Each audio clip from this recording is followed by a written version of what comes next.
Welcome to Global News on Signature TV. I am Barikumo Ado. In the headlines, criticism trail renaming of University of Maiduguri after Buhari. ICPC and FCC set up joint task force to curb unfair job recruitment. Mexican producers called U.S. tomato tariffs politically motivated as exports threatened.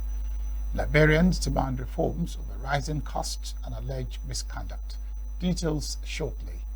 Every second, every minute, every day, news is breaking. Events occur and there are new developments. At Signature TV, we follow these stories objectively, bringing all sides without bias, explaining the complex issues, breaking down the numbers, and investigating the issues behind the news. Anywhere and everywhere, near or far, wherever the news is, we will be there. Signature TV. News in your pocket.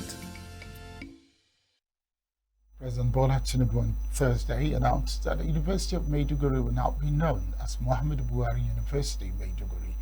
Tinubu made the announcement while presiding over a special session of the Federal Executive Council, said the gesture is a befitting honor to the late president who served the nation with selflessly, with dignity and sense of commitment. He noted that Buhari's life was one defined by discipline, moral fortitude, and unwavering patriotism, adding that the incorruptible standard he represented would not be forgotten.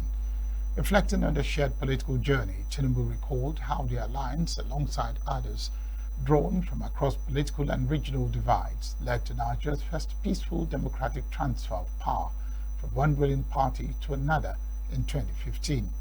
The chamber was filled with cabinet ministers, senior government officials, governors, and aides, as the president paid the fitting tribute to the former leader.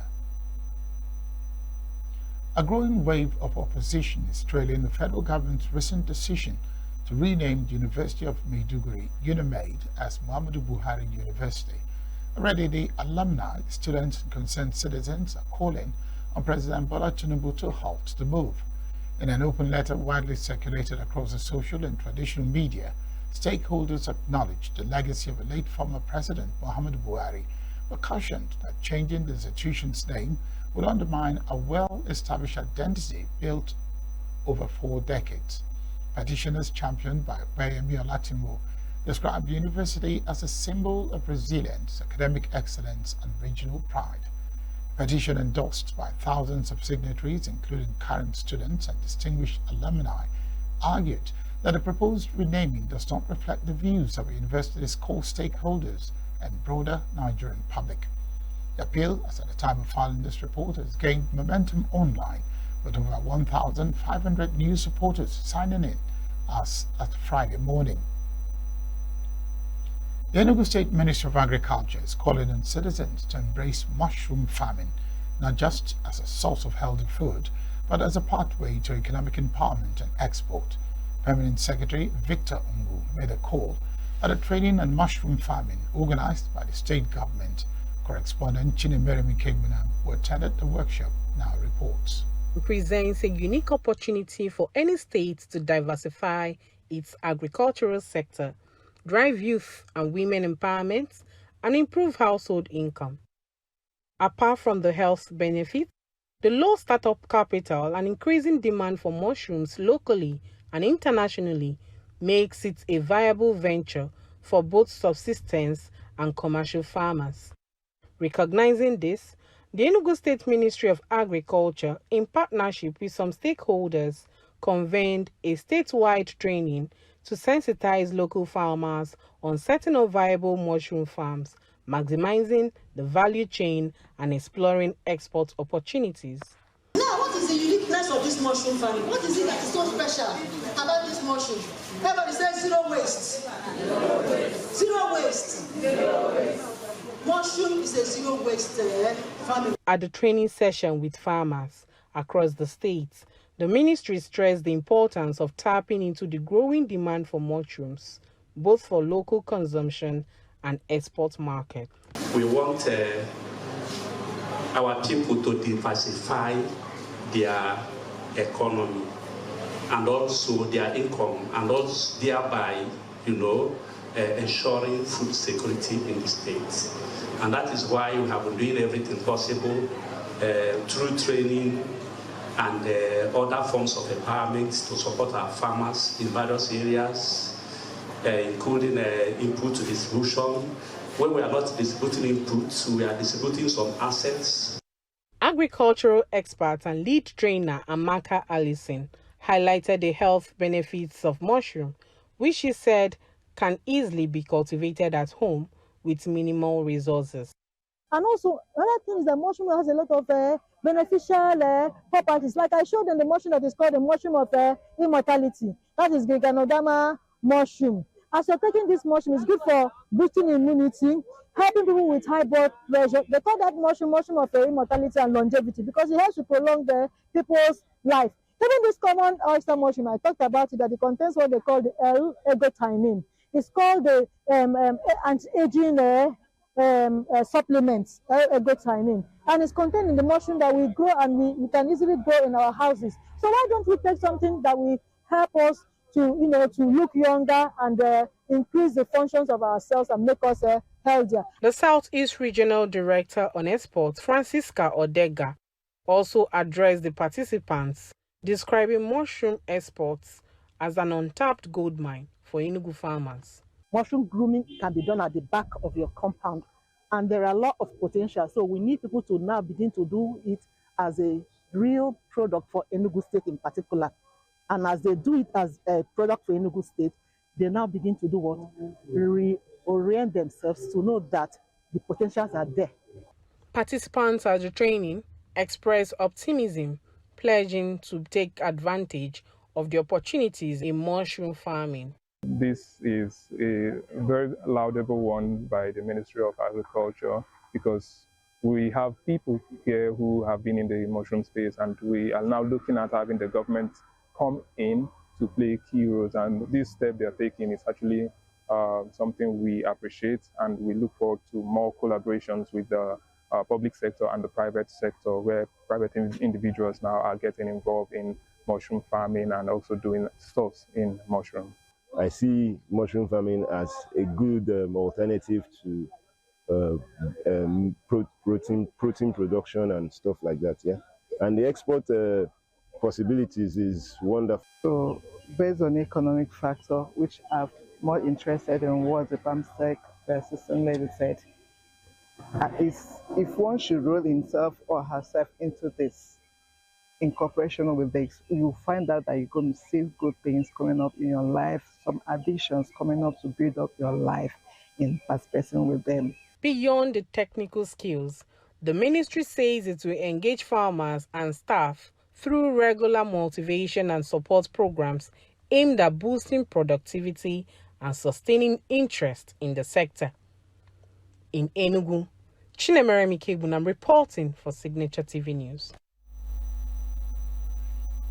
ENUGU State Commissioner for Trade, Investment and Industry Adora Chukwu on Thursday announced her resignation from office. In a statement, Chukwu expressed gratitude for the opportunity given to her to serve the government and people of ENUGU State. She also extended a goodwill to Governor Mba for the opportunity to serve in its cabinet. The reason for her resignation was not given. Chukwu's exit comes at a time when ENUGU is intensifying efforts to attract investment and expand its economic base in line with the administration's drive for innovation and private sector engagement. There are also speculations that the State Commissioner for Education, Professor Ndubwezimba, may have also resigned from the cabinet and returned abroad. Efforts by Signature TV to confirm the authenticity of the speculation and the reason for the resignation of Chukwu was unsuccessful, as officials approached for comments were not forthcoming. The Governor of ENUGU State, Peter Mba, has approved the appointment of 6 nominees for appointment as commissioners in the state. The new appointees include Benjamin Osita Oko, Professor Benedict Ekwutasi Okoli, Aina Franklin Ubuna, Dr. Samuel Obu Mobodo, Professor George Ugo, and Ben Collinson Jr. 7, signed by the Secretary to the State Government, Professor Chidebere Onya, on Thursday, said the names have been transmitted to the ENUGU State House of Assembly for confirmation. Onya said the governor has also approved the appointment of Dr. Godwin Anibo as the ENUGU State Head of Service with immediate effect. Though no reason was given for the new appointments, there were speculations that they may have been informed by the resignation of some commissioners in the cabinet. The ENUGU State Governor, Peter Mba, has declared that his administration has eliminated the manual handling of government revenues through the deployment of digital platforms, which is said has brought about transparency, accountability, and traceability of public funds. Governor Mba, while receiving the chairman of the Independent Corrupt Practices and Other Related Offences Commission, ICPC, Adamu Aliyu, at the Government House in Enugu, said the administration's zero-tolerance stance for corruption is supported by institutional reforms and technology-driven systems. He recalled that his very first executive action upon assumption of office was the signing of Executive Order 001, which established the Citizens Charter, which is a framework mandating regular disclosures of government finances and operations. The governor welcomed the regional anti-corruption roundtable being hosted in Enugu between ICPC and Attorney Generals of the Southeast, describing it as a timely dialogue that resonates with his administration's drive and governance philosophy. The ICPC chairman, Adamu Aliyu, a senior advocate of Nigeria, called for deeper collaboration between the Commission and the Enugu State government to jointly tackle corruption at a sub-national level. He lauded Governor Mba's anti-corruption reforms and affirmed that ICPC remains committed to a three-pronged mandate of enforcement, prevention, and public enlightenment. The Independent National Electoral Commission, INEC, has extended the Continuous Voters Registration CVR in Anambra State by 3 days, following pleas from stakeholders. The National Commissioner and Chairman of INEC's Information and Voter Education Committee, Sam Olumekun, who disclosed this at the end of the Commission's weekly meeting in Abuja, said the exercise will now end on Sunday. Olumekun revealed that 96,085 new voters have successfully registered in the exercise, out of which 58% are female, while 52% are young people between the ages of 18 and 34. The Commission further disclosed that it has received 5 more letters of intent from the associations seeking registration as political parties, which brings the number received so far to 134. The Nigeria Labour Congress has raised concerns over the country's poor global standing on workers' rights, revealing that Nigeria has once again been ranked among the 10 worst nations in the world for violation of labor rights. The president of the NLC, Joe Ajaero, who made this known during the 68th annual general meeting of the Nigeria Employers Consultative Association held in Lagos, described the ranking as a national embarrassment and calling on employers to lead the charge in reversing the trend. Ajaero, who was represented by the Deputy President of the NLC and immediate past President General of the Maritime Workers Union of Nigeria, Adewale Adeyanju, described the poor ranking as a stain on the conscience of a nation and a legacy that is unacceptable. Ajaero urged NECA to lead by example in promoting respect for labor laws and upholding the principles of collective bargaining, while calling for deeper collaboration between employers and organized labor in implementing resolutions reached at the recent 113th International Labour Conference in Geneva. Called on NECA to join the NLC in domesticating new International Labour Organization conventions, including the Convention and Recommendation on Decent Work and a Platform Economy, as well as Biohazards Convention, which enhances workplace safety and health protections. The Independent Corrupt Practices and Other Related Offences Commission, ICPC, and the Federal Character Commission, FCC, have agreed to establish a joint task force to tackle job racketeering and promote fairness in recruitment across federal government agencies. This was announced during a strategic meeting between the ICPC Chairman, Adamu Aliyu, and the Acting Executive Chairman of FCC, Kayode Onede, at the FCC headquarters in Abuja. Aliyu said the collaboration aims to address the growing number of complaints from young Nigerians who allege that they are being denied employment due to backdoor recruitments and nepotism in public service hiring processes. ICPC Chairman want that continued imbalance could erode public trust in government institutions, said a proposed task force will monitor recruitment exercises, share intelligence, and prevent employment abuses before they occur. Acting Chairman of the Federal Character Commission, Kayode Oledele, welcomed the initiative and confirmed the Commission's readiness to work closely with ICPC to restore fairness and unity in federal recruitment. It disclosed that the FCC had recently directed all government agencies to submit their nominal roles for a character balance index assessment, warning that any agency that fails to comply will face enforcement. Up ahead, police rescue 31 kidnapped victims in Taraba and Edo states. ADC calls for a comprehensive audit of Nigeria's refineries. Details of these and more after the break.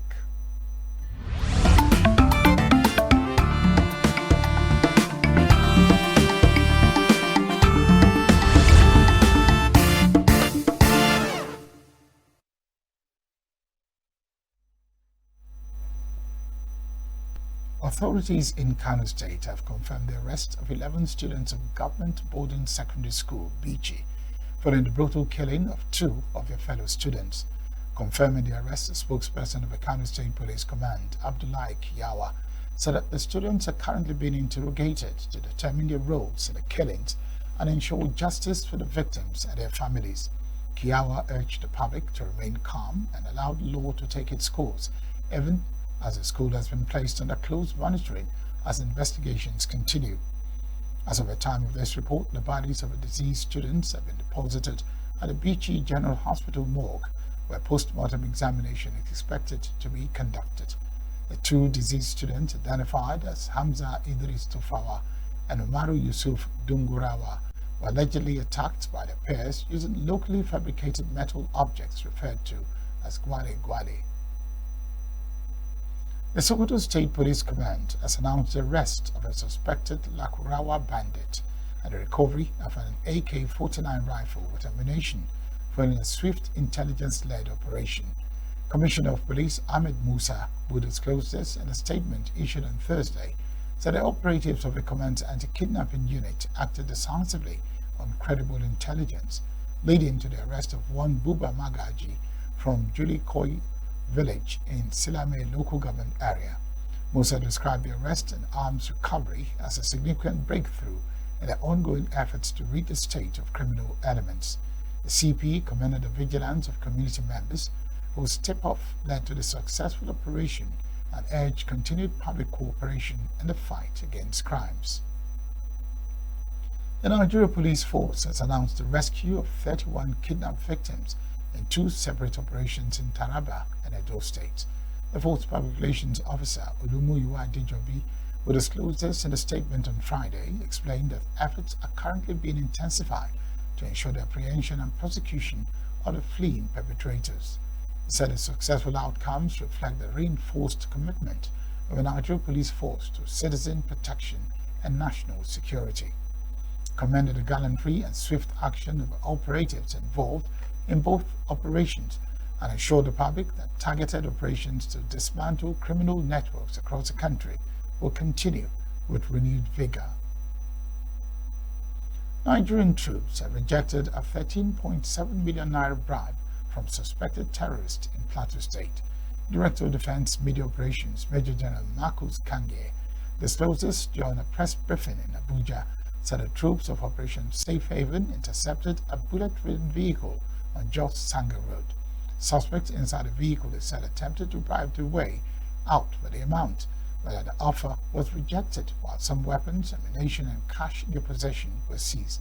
Yet the 2 bandits were neutralized in an ambush by troops in Kwapan Pan local government area, while several others escaped with gunshot wounds.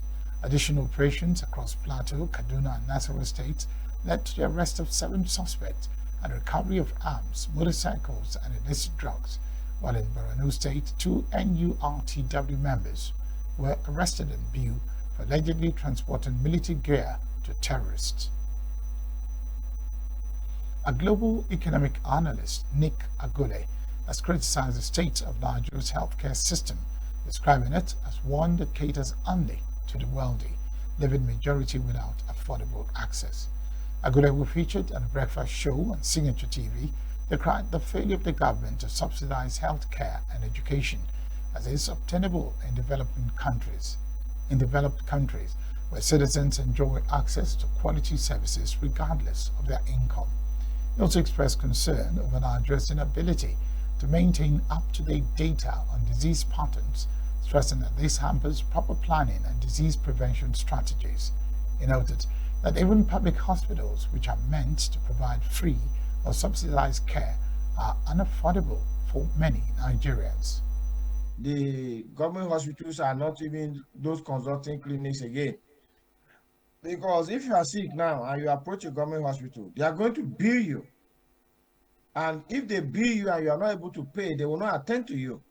So it's a global example in ignominy that we have set, that citizens can just become ill and then they cannot afford healthcare and they are left on their own, and some of them just die. How much are we doing to prevent people from getting sick?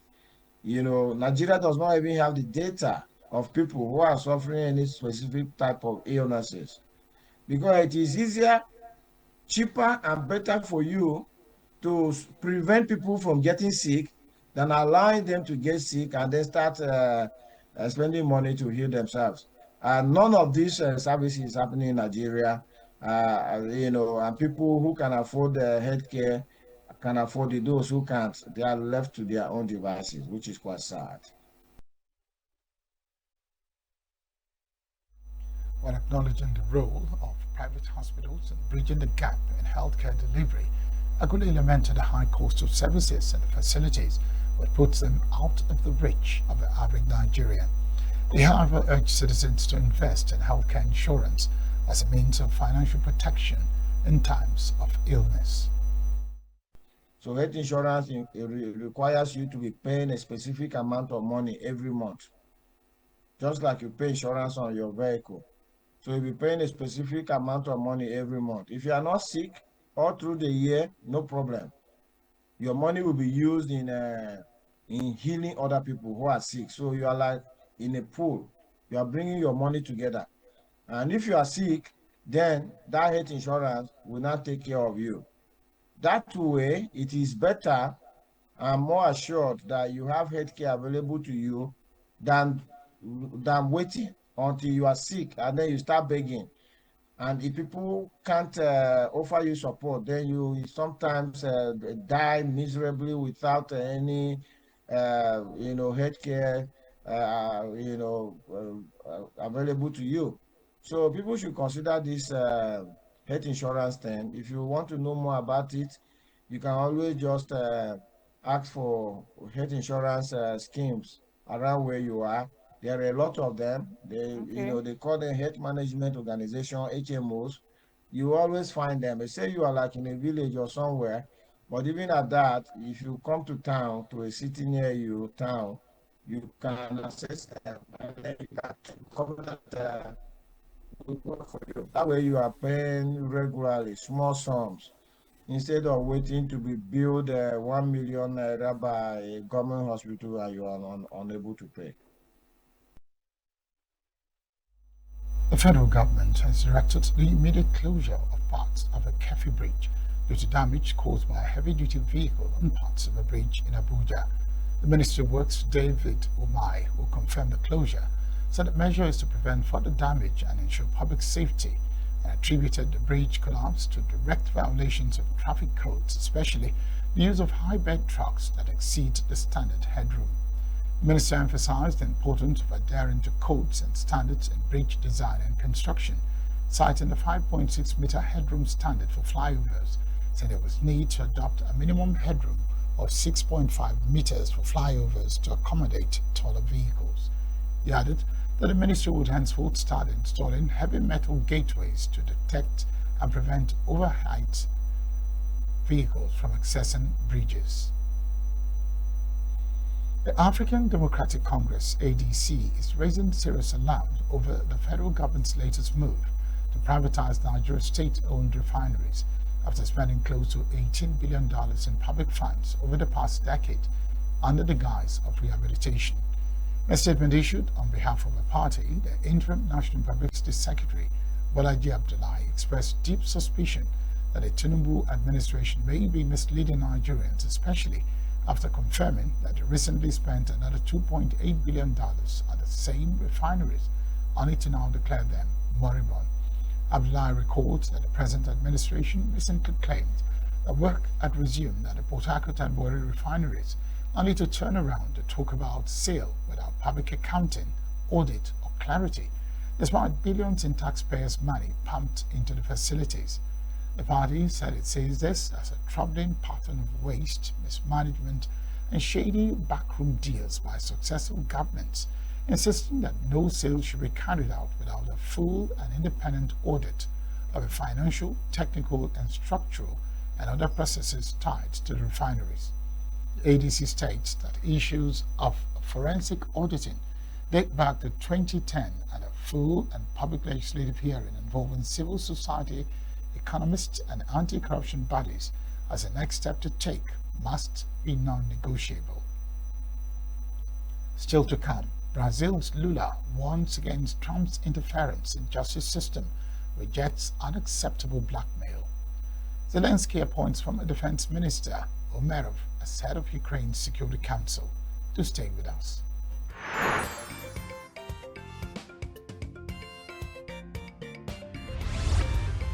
Signature TV, news in your pocket.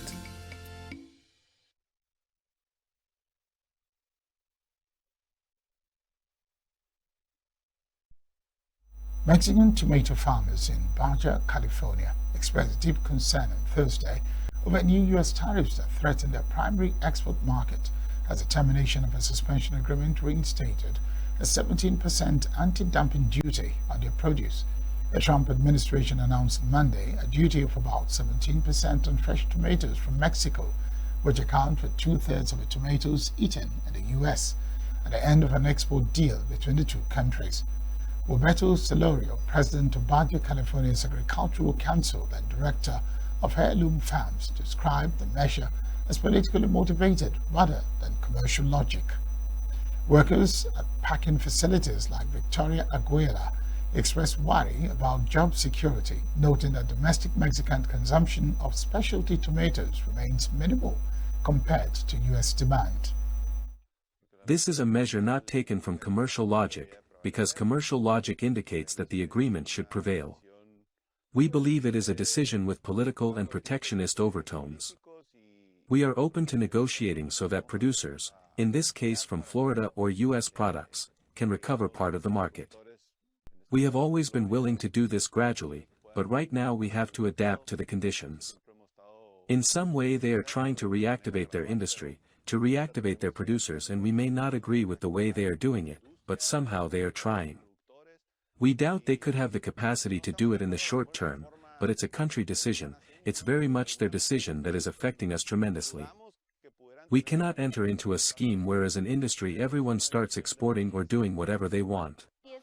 The truth is it's a very delicate and truly worrying issue for us who depend on tomatoes farming.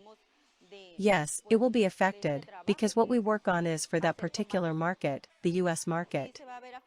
Here the national market consumes very little cherry tomatoes and heirloom tomatoes.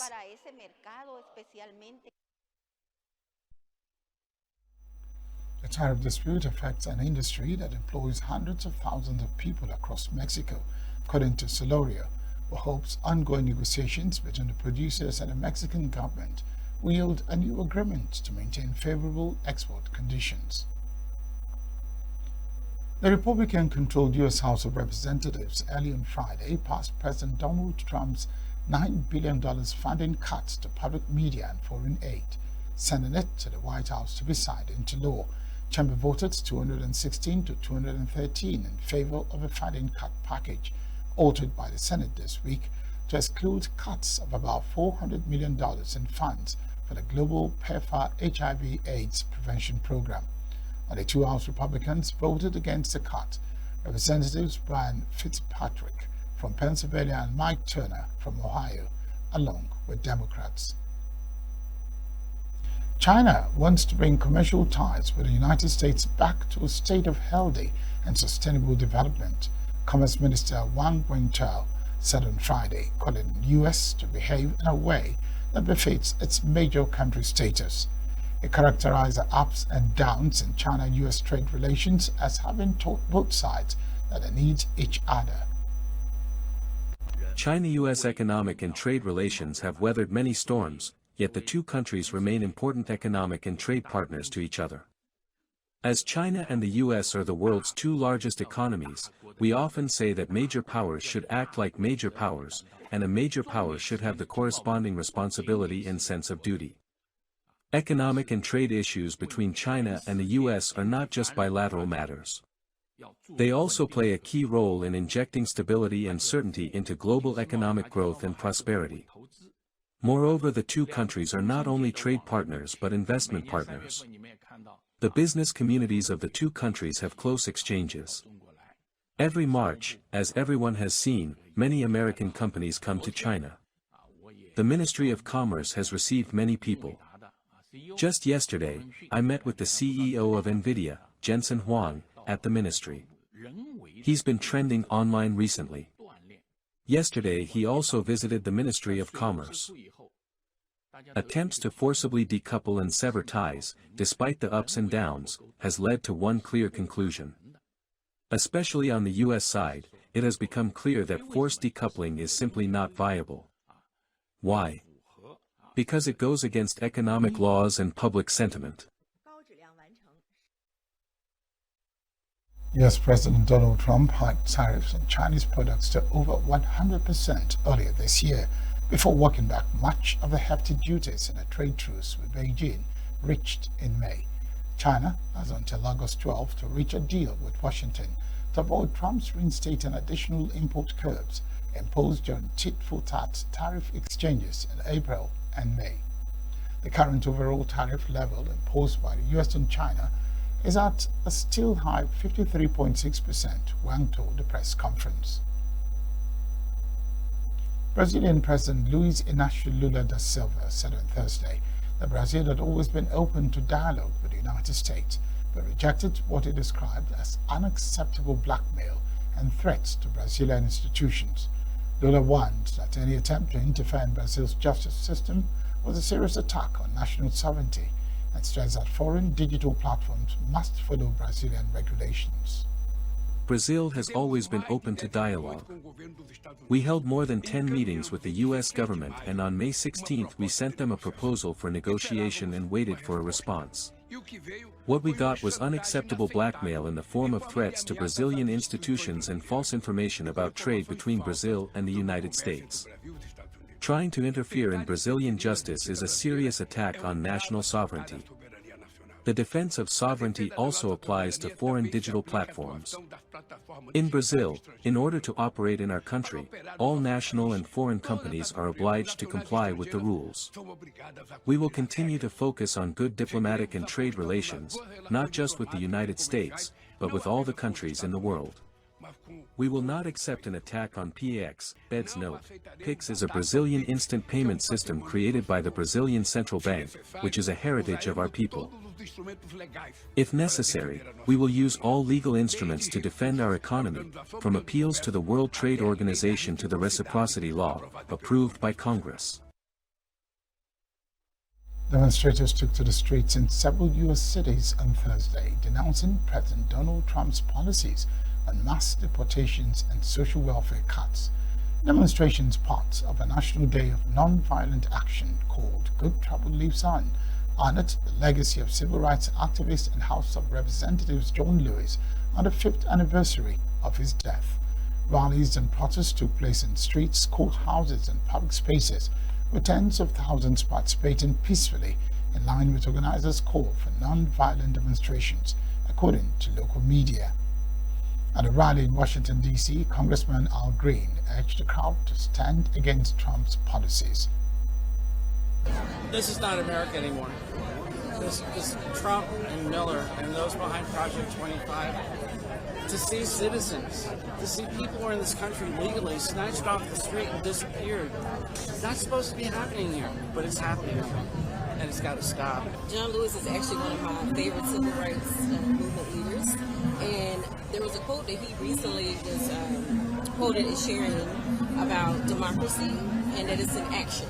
And so a lot of folks think that democracy just happens, but it doesn't. You have to show up, you have to be present, you have to speak up. We, the people, will have the last word. And so today, we the people are here because we want good trouble, and that means we want to make sure that we pass the John Lewis Voting Rights Advancement Act in the Congress of the United States of America.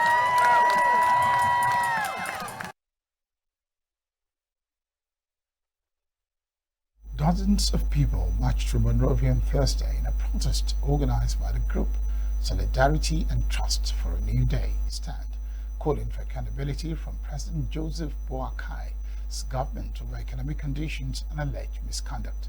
Protesters walked along Tubman Boulevard in Monrovia carrying banners and chanting slogans. Organizers had planned to deliver a petition to the Executive Mansion, but police declared the area and the nearby Capitol building restricted, drawing criticism from protest leaders.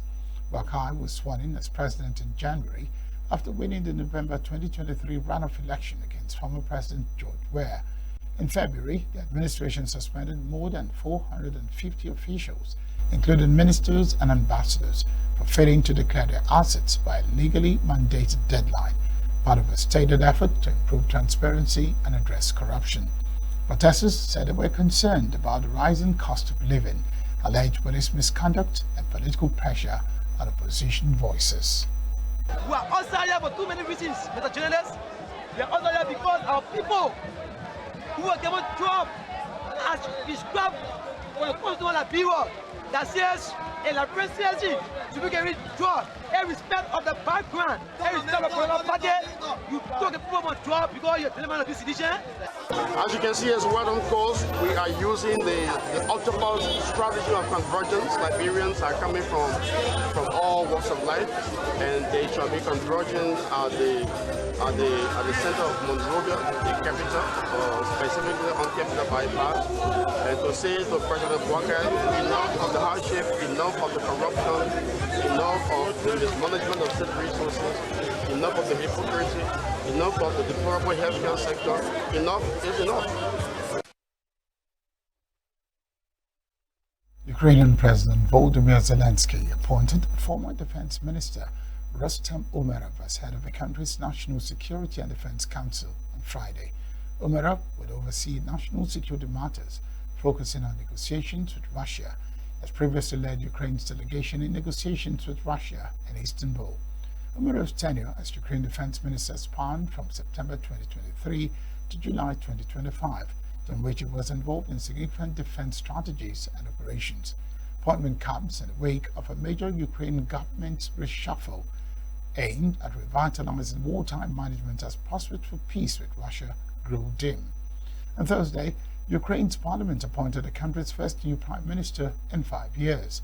Parliament also appointed former Prime Minister Denis Stanha, Ukraine's longest-serving head of government, as defense minister, replacing Umerov. And exchanges of the bodies of the people who died. So the details of the information we will acknowledge a little bit later. First of all, Ukraine is committed to a ceasefire. We are thankful to President Donald Trump for his initiative. Our partners came to me and asked if Ukrainian companies could build factories for producing their cutting-edge products in their countries. Ukraine's military needs are the most important factor for us. Several explosions were seen and loud blasts heard over northern Gaza in the early morning on Friday. The blasts came after Qatar, Egypt, and the US presented Israel and Palestinian Islamist militant group Hamas with an updated Gaza ceasefire proposal, Axios reported on Thursday, citing sources. Israeli and Hamas negotiators have been taking part in the latest round of ceasefire talks in Doha since July 6, discussing a US-backed proposal for a 60-day ceasefire. The latest bloodshed in the decades-old Israeli-Palestinian conflict was triggered in October 2023 when Hamas attacked Israel, killing 1,200 and taking about 250 hostage Israelis Israeli tallies show. Gaza's health ministry said Israel's subsequent military assault has killed about 58,000 Palestinians. Heavy rains resulted in sharp rise of water levels in the rivers across many districts in Sakha Republic, a vast but sparsely populated region in Russia's eastern Siberia. The Yucatan Regional Directorate of the Russian Ministry for Emergency Situations has launched a full-scale rescue and relief operation in the affected areas, according to press officer Ksenia Ramatulina. More than 200 emergency personnel and some 60 aerial, water and ground vehicles are deployed as part of the ongoing relief operation. Domestic animals are not forgotten either. Herds of cattle are being driven to safety, and the directorate reported. 376 courtyards and 93 residential buildings and 2 roads have been flooded in 8 villages. More than 100 persons, including 31 child, evacuated from the flooded areas. The local authorities prepared in advance 9 temporary shelters.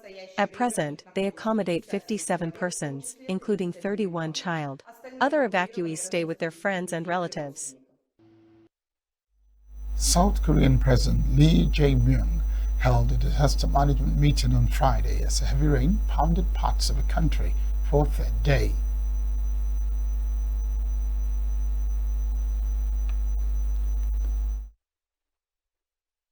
Torrential downpours since yesterday have caused human and material damage in many places. The state's foremost duty is to safeguard the lives and safety of its citizens. We should deploy sufficient, perhaps even excessive, resources to prevent damage and accidents. Centered on the Ministry of the Interior and Safety, every ministry and agency should mobilize all available resources and administrative capacity.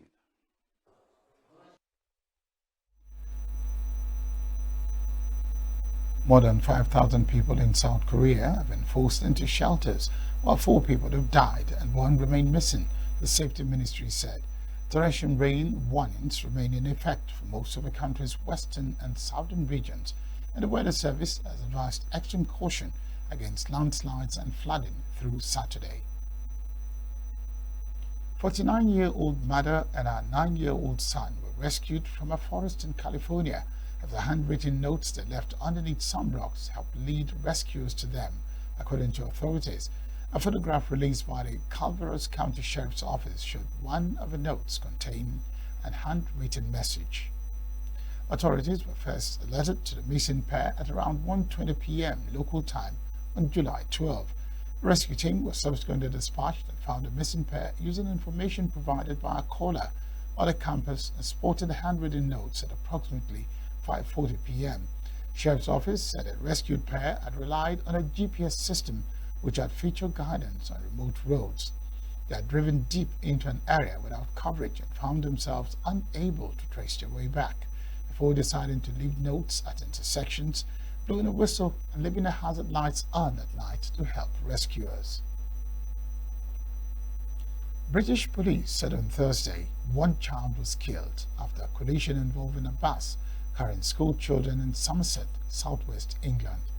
Avon and Somerset police said the bus was carrying 60 to 70 people and was heading to Minehead Middle School at the time of the crash. Police declared the collision a major incident, meaning an event with serious consequences requiring special arrangements from emergency services.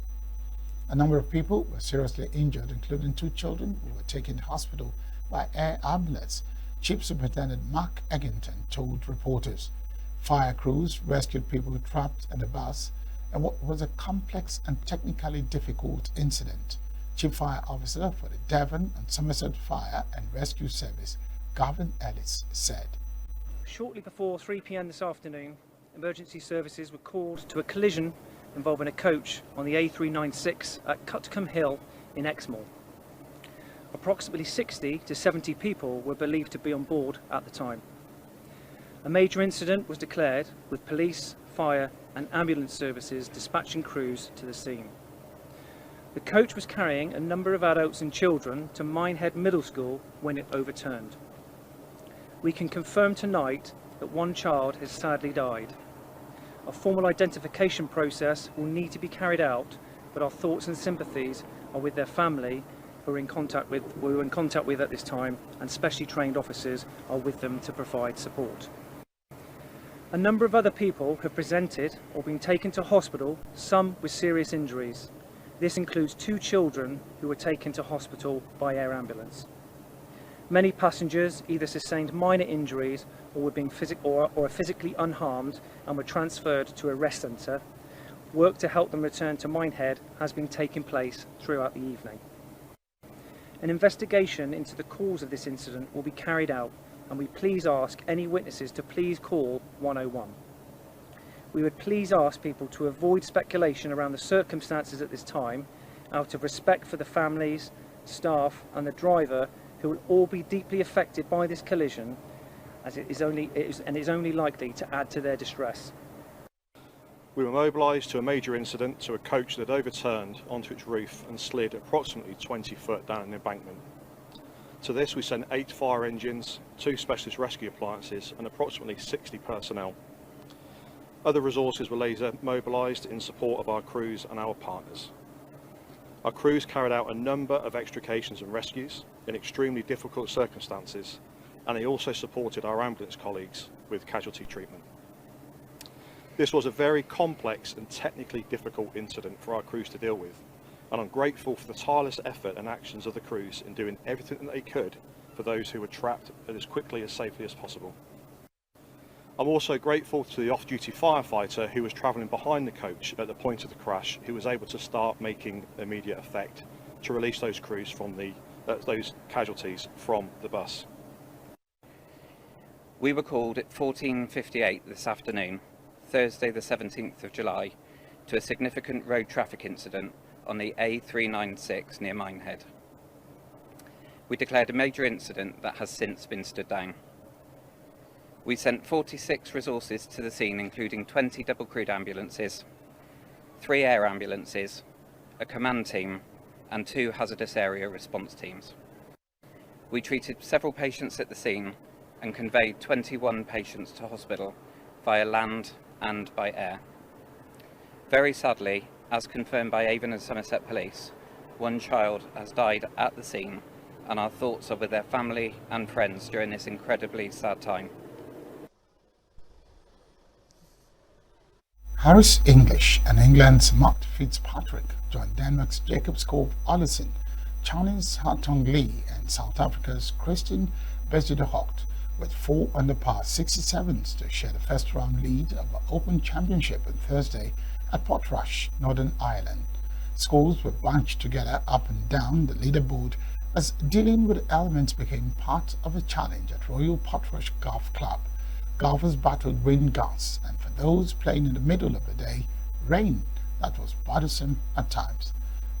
Rory McIlroy said he feels the support of an entire country out there as a Northern Irishman hit a 1 under round to sit 3 shots off the pace, and well positioned as he bids for a second major in 2025. I thought already when I'd made the decision to turn pro when I signed up for Q School, if I got through and got a DP card, I'd turn pro, so I was pretty at ease with that decision. I think also with having gotten a fairly decent good start on DP, it's kind of helped making me feel like it was the right decision. So yeah. Oh, for sure. Yeah, I've been played quite solid whole year so far until last couple weeks. So hopefully keep the momentum and have some good results coming. Yeah, I think this place is fantastic. I think I've been lucky enough to play multiple open open venues now over the course of my career. I think there's a couple that haven't been played for a while that I absolutely love as well. So it'd be nice to go back to those 2. But I definitely think this is up there. That's the news this hour. I am by Rick Kumo Ado. Thank you very much for joining us.